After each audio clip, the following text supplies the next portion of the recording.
हिंदी पाठशाला में आप सभी का बहुत बहुत स्वागत है। आज मैं आपके सम्मुख गीतावली का ये भाग 2 लेकर उपस्थित हुई हूँ। इससे पहले भाग 1 अपलोड कर चुकी हूँ। यदि देखे ना हो तो देख ले। परीक्षा के दृष्टिकोण से ये पाठ अत्यंत महत्वपूर्ण है। जी हाँ, तुलसीदास से जितने भी, चाहे वो गीतावली के हों, दोहावली के हों अथवा कवितावली के हों, सारे पद अपने आप में बहुत ही महत्वपूर्ण हैं। तो आज स्टार्ट करते हैं आज का वीडियो। ये गीतावली का पद 3 है। कौन सा भाग है? तीसरा पद आपकी स्क्रीन पे है। तो स्टार्ट करते हैं। हृदय घाव मेरे पीर रघुवीरे। प्रस्तुत पद में जब लक्ष्मण जी को मूर्छा अवस्था से चेतन अवस्था में आ जाते, उन मनोभावों का वर्णन किया गया है। गोस्वामी तुलसीदास जी कहते हैं कि लक्ष्मण जी कहते हैं, हृदय घाव मेरे हृदय में तो केवल घाव हुआ है, उसकी पीड़ा तो करे पीर रघुवीरे। उसका पीड़ा तो श्री राम के हृदय में है। पीर रघुवीर, पीर का अर्थ होता है कष्ट या पीड़ा। उसकी पीड़ा तो श्री राम के हृदय में है। एक एक कठिन शब्द को भी क्लियर करेंगे। रघुवीरे का अर्थ होता है श्री रामचंद्र। कह रहे हैं कि पाई संजीवन जागे कहतियो, प्रेम पुलक विसराय शरीरे। पाई संजीवन अर्थात संजीवनी बूटी प्राप्त हो जाने पे, मिल जाने पे और उनको चेतना आ जाने पे, किसको? लक्ष्मण जी को, अर्थात मूर्छा से चेतन्य अवस्था में आ जाने पे। जागे कहत चेतना अवस्था में आ जाने पे जगकर वह कहते हैं, यो प्रेम पुलक विसराय शरीरे। राम के प्रेम में पुलकित हुए। पुलक अर्थात पुलकित, यहाँ लिख दे रही हूँ। पुलकित क्या होगा? पुलकी का पुलकित, स्पष्ट हो गया।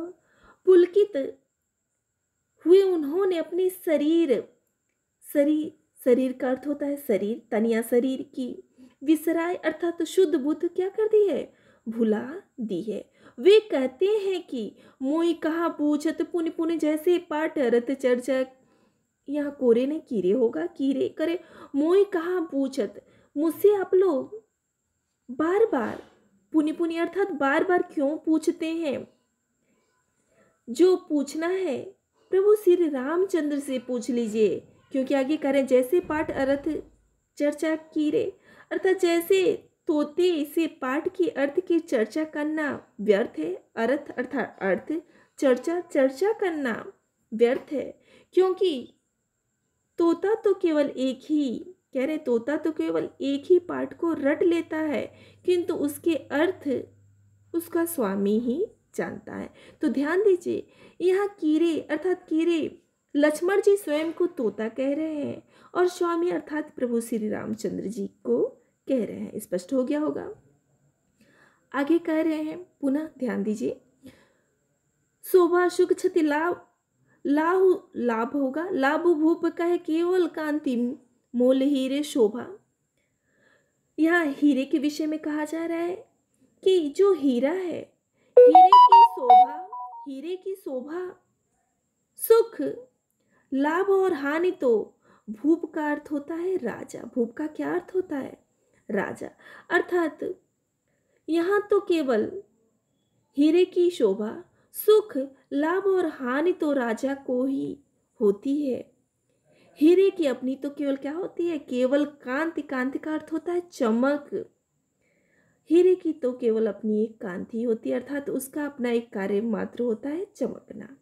स्पष्ट हो गया होगा। आगे बढ़ते हैं। तुलसी सुन सौमित्र वचन सब धरी न सकल धीरो धीरे करे। तुलसीदास जी कहते हैं कि सौमित्र वचन अर्थात सुमित्रा जी के पुत्र लक्ष्मण की बात को सुनकर के, पुनः एक बार सुनिए।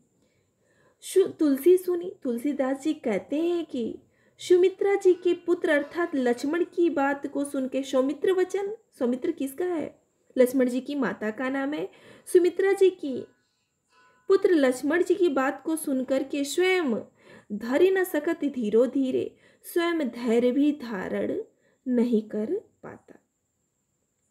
उपमा राम लखन की प्रीति की क्यों दीजे खीरे नीरे करे। उपमा राम लखन की प्रीति। आगे गोस्वामी तुलसीदास जी कहते हैं कि राम और लक्ष्मण का प्रेम इतना प्रगाढ़ है कि उनको दूध और पानी करे खीरे, खीरे का क्या अर्थ होता है? दूध। खीर से नहीं है बेटा, दूध से। नीरे, नीरे का अर्थ होता है जल। नीरे का क्या अर्थ होता है?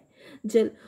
अर्थात उनका प्रेम इतना प्रगाढ़ है कि उनको दूध और पानी को एक रूप होने की भी उपमा कैसे दी जा सकती है। अर्थात यहाँ कवि कह रहे हैं कि दूध और पानी अर्थात जल और दूध को भी हंस के द्वारा अलग किया जा सकता है। भला इसका भी उपमा देना क्या है? व्यर्थ है, क्योंकि राम और लक्ष्मण कभी अलग अलग नहीं हो सकते। ध्यान दीजिए, मैं इस वीडियो में पहला वीडियो जब गीतावली का अपलोड की थी तभी बताई थी कि आपको इसका संदर्भ कैसे लिखना है, मैं वीडियो के अंत में बताऊंगी। तो यह आज मैं पार्ट 2 लेकर आई हूँ, मैं बता रही हूँ, बिल्कुल ध्यान से देखिएगा, सुनिएगा। आप लिखेंगे प्रस्तुत पद गोस्वामी तुलसीदास जी द्वारा रचित उनके काव्य कवितावली के इस गीतावली शीर्षक काव्य से उद्धृत है, जो हमारी पाठ्य पुस्तक काव्यांजलि में संकलित है। स्पष्ट हो गया होगा। बहुत जल्दी